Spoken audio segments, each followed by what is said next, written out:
The phone buzzed in my hand, a message lighting up the screen, and my heart stopped. I know her. She's my sister. I'm Michael Scott, a guy who's chased lost souls through Ho Chi Minh City's chaos, but those words hit like a thunderbolt, cracking open the wall of despair I'd built around Abigail's story. For weeks, her betrayal, by a lover who stole her motorbike, by a husband who took her 3 kids, had haunted me, mirroring my own scars from a friend's backstabbing years ago. Now, standing in my cramped apartment, the humid night pressing in, I felt a surge of hope and dread. This was the break I'd prayed for, but it also dragged me deeper into Abigail's pain, her family's failures, and my own fear of letting her down. The message was from Ethan, a guy from Dong Nai, who'd seen my post about Abigail, the girl who slept sitting. His words were blunt, raw. Her name's Abigail, 40, my sister. She's got 3 kids. Lives a few houses down from me. I sank onto my couch, the springs creaking, my mind racing. Abigail wasn't a ghost anymore, she was real, with a brother, a home, a past. But Ethan's next lines gutted me. She had a breakdown after her 3rd kid. Got worse when her husband took the kids to his family. Our mom, Margaret, kicked her out once, didn't know how bad she was. Betrayal, again. Not just from her husband, but from her own mother. My chest tightened. The sting of my own betrayal flaring, a friend's lies that cost me a dream. But Abigail's wounds were deeper, layered, and I hated how they echoed my own. I called Ethan, my voice shaky against the hum of cicadas outside. "Tell me everything," I said, gripping my phone. His voice was rough, heavy with guilt. She was fine before the 3rd kid, Michael. Worked in Tân Bình, loved her kids. But after the birth, she started slipping, talking to herself, forgetting things. Then her husband just left, took the kids. Said she couldn't handle them. I pictured Abigail, alone, her world collapsing, and my throat burned. I'd felt that kind of abandonment, waking up to find my friend had sold our project behind my back, leaving me with nothing but rage. But Abigail lost her kids, her anchor, and I could barely fathom that pain. Ethan's voice cracked. Mom tried to help, but they fought. Margaret thought Abigail was just acting out, told her to leave. Didn't know she'd end up on the streets. The image of Abigail, cast out by her own mom, sleeping upright in Tân Binh's market, was a knife in my gut. I wanted to scream at Margaret, at the husband, at the world that let this happen. But Ethan's guilt was palpable, and it mirrored my own, every family I'd failed to reunite, every story that ended in silence. "She's still sharp," he said. Called her kids last Mid-Autumn festival, talked about their school lanterns. But she won't open up, not to us. That detail broke me. Abigail, clinging to her kids' voices, fighting to stay their mom despite everything, was a strength I admired and a tragedy I couldn't bear. I paced my apartment, the tile floor cool under my feet, my mind a storm. "Where is she now?" I asked. Ethan sighed. "Back in Tân Bình, I guess. We tried a hospital once, but she kept wandering off. Mom's torn up, wants her back." Margaret's regret was a faint light, but it also fueled my anger. Why hadn't they fought harder? Why had they let her slip away? My own betrayal had taught me to rebuild, to claw my way back, but Abigail's family had faltered, and now she was wasting away. I hated them for it, but I hated myself more. Every blurry clip I'd posted, every failed approach, felt like a betrayal of my promise to save her. "We need to get her help, Ethan," I said, my voice steady despite the chaos inside. "She's starving, exposed, barely holding on." He agreed, his tone resolute. "I'll talk to Mom. We'll bring her home." But doubt gnawed at me. Could they handle her? Could I trust them after they'd failed her? My mind flashed to Hannah, her bon bio cart, the only thing Abigail trusted. That connection was my lifeline, and now Ethan's call was a rope, but it felt frayed. I thought of my niece, how I'd moved mountains to save her, and imagined Abigail's kids, their faces unknown but achingly real. Failing them was a weight I couldn't carry. I hung up, staring at the city's lights through my window, each one a life, a story. Abigail's betrayal had shattered her, but this breakthrough was a chance to mend it. Yet my own scars, my friends' lies, my past failures, whispered I might not be enough. I texted Hannah, telling her about Ethan, my fingers trembling. "We've got a lead," I wrote. "Tomorrow, we move." But as I lay in the dark, Abigail's face, gaunt, defiant, scanning the horizon, haunted me. Her pain was my mission, and I'd fight to bring her home, even if it tore me apart. The hospital's fluorescent lights buzzed like a warning as I stood outside Abigail's room, my heart pounding with a mix of hope and dread. I'm Michael Scott, a guy who spent years chasing lost souls in Ho Chi Minh City, but seeing Abigail, once the girl who slept sitting, now hooked 2 and 4, felt like staring into the wreckage of my own past betrayals. Her lover's con, her husband's abandonment with their 3 kids, and her mother's rejection had shattered her, echoing the sting of a friend's lies that once gutted me. Ethan's call had given me a lifeline, but now, watching her frail form through the glass, I wrestled with a gnawing fear. Could we really pull her back from the edge? Or was I just another bystander to her pain? It had been a whirlwind since Ethan's message. With Hannah's help, we tracked Abigail down in Tân Bình, her gaunt figure still haunting the market's banyan tree. Ethan and Margaret, her mother, had come, their faces heavy with guilt. Margaret's eyes were red, her voice broken as she whispered, "I didn't know, Michael. I didn't know she'd end up like this." Her regret was a mirror to my own, every family I'd failed to save, every story I'd let slip away. But Abigail's betrayal ran deeper, layered with loss, and as we convinced her to enter the hospital, I felt the weight of her trust, fragile as glass, resting on me. The hospital was a blur of antiseptic smells and hurried nurses. A stark contrast to Tân Binh's chaotic pulse.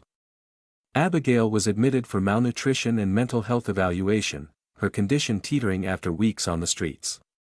I stood by as doctors worked, my mind replaying her story, a mom of 3, broken by a lover's theft, a husband's desertion, and a mother's misunderstanding. My own betrayal, a friend's backstabbing over a deal, had left me wary, but I'd rebuilt. Abigail hadn't, and the sight of her, eyes dull under the hospital lights, tore at me. I wanted to shake her, tell her she was safe, but her silence was a wall, and I feared I'd fail her like others had. After a week, the doctors recommended moving her to Ho Fap Temple, a Buddhist sanctuary known for its calm and care. Margaret, who'd quit her job to be with Abigail, agreed, her hands trembling as she signed the papers. "She needs peace, Michael," she said, her voice raw. "Not just medicine." I nodded, but doubt gnawed at me. Could a temple heal what betrayal had broken? My own scars whispered no. But I clung to hope, picturing my niece's smile, imagining Abigail's kids waiting for their mom. Failing them was unthinkable, yet the fear of it choked me. The temple was an oasis, its courtyard filled with incense and soft chants, a world away from Tân Binh's clamor. Monks in saffron robes moved quietly, their prayers a steady hum. Abigail, now off the 4, looked less like a ghost, her hair washed, her skin less ashen. But her eyes still held a wariness, a shadow of the streets. Margaret stayed by her side, ensuring she took her meds, small white pills for her mind, her body. The temple's routine was strict, 3:30 a.m. prayers, simple meals of rice and vegetables, and chanting sessions that filled the air with calm. I visited on the 3rd day, the scent of lotus flowers grounding me, but my heart raced. Abigail's betrayal had left her fragile, and I was terrified one misstep could unravel her. Margaret pulled me aside, her face lined with exhaustion. "She's struggling, Michael." Yesterday, she rubbed soap on her head, no water, just sat there. The image was a punch, proof Abigail's mind was still tangled, despite the temple's peace.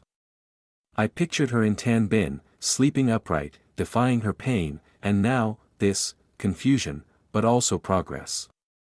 My own betrayal had taught me resilience, but Abigail's was a maze, and every small step felt like a victory and a risk.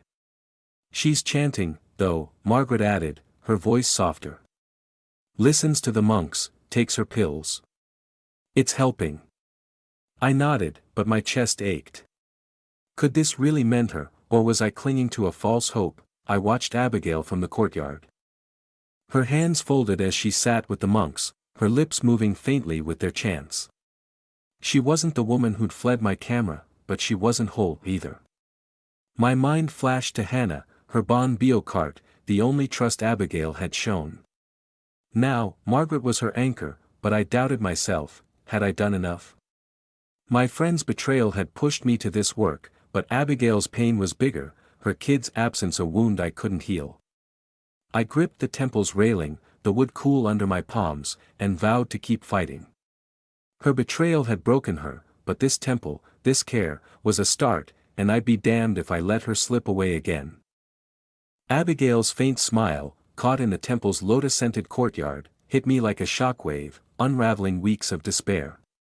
I'm Michael Scott, a guy who's chased lost souls through Ho Chi Minh City's chaos, but seeing her, once the girl who slept sitting, now standing tall, her hair neat and eyes clear, felt like a miracle I didn't deserve.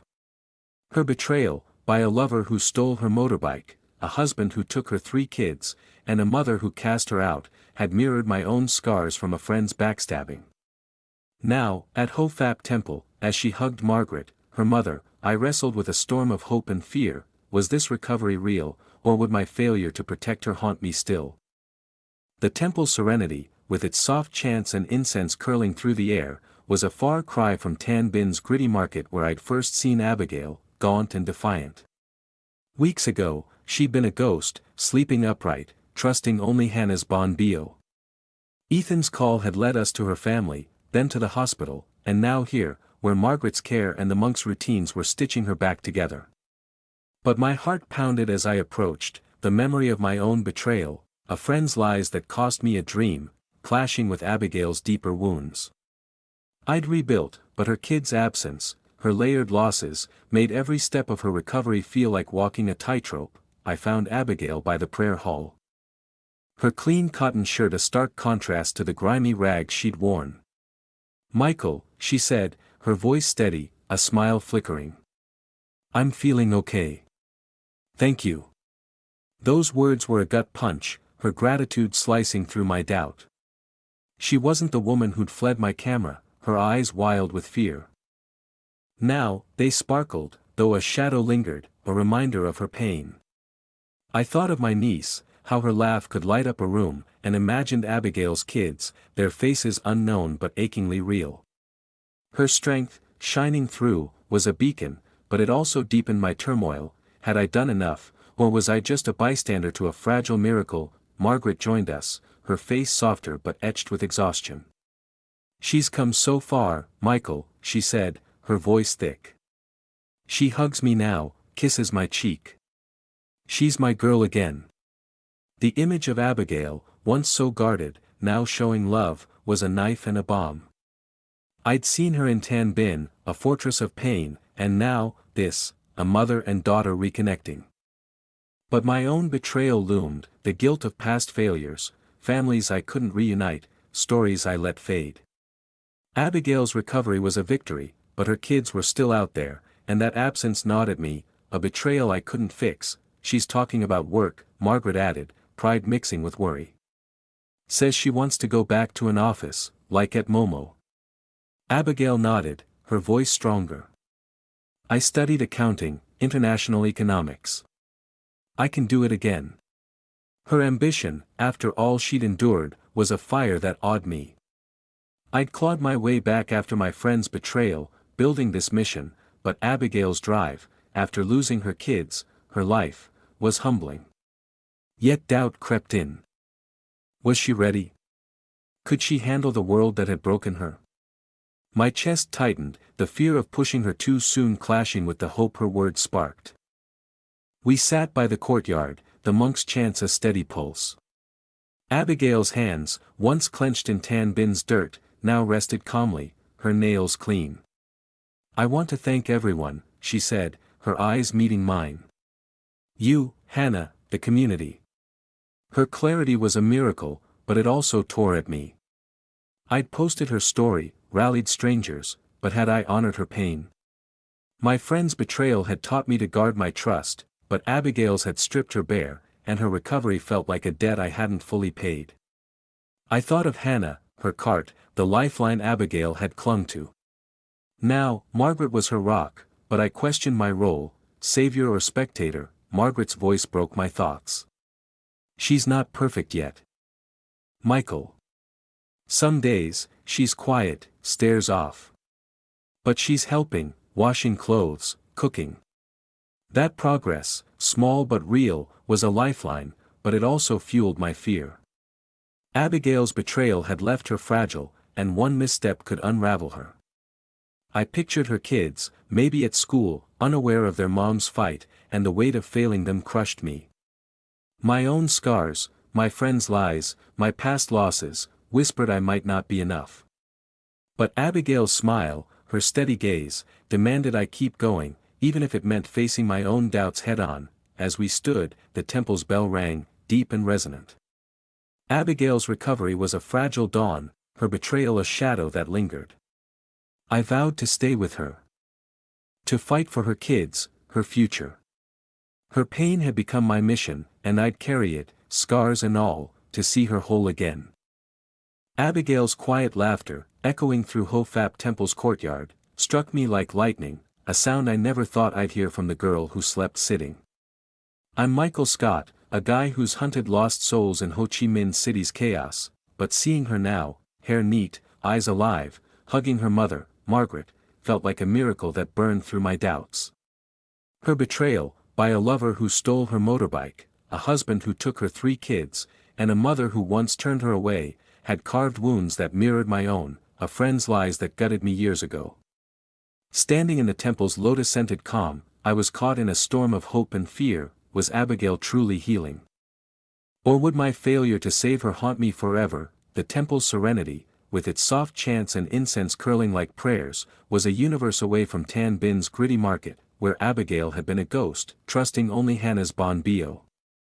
Ethan's call had been a lifeline, leading to her hospital stay, and now this sanctuary, where Margaret's care and the monk's routines were piecing her back together.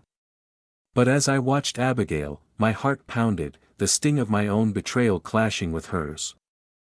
I'd rebuilt after my friend's treachery, but Abigail's losses, her kids, her life, were a heavier weight, and her recovery felt like a fragile thread I feared snapping under my own inadequacies.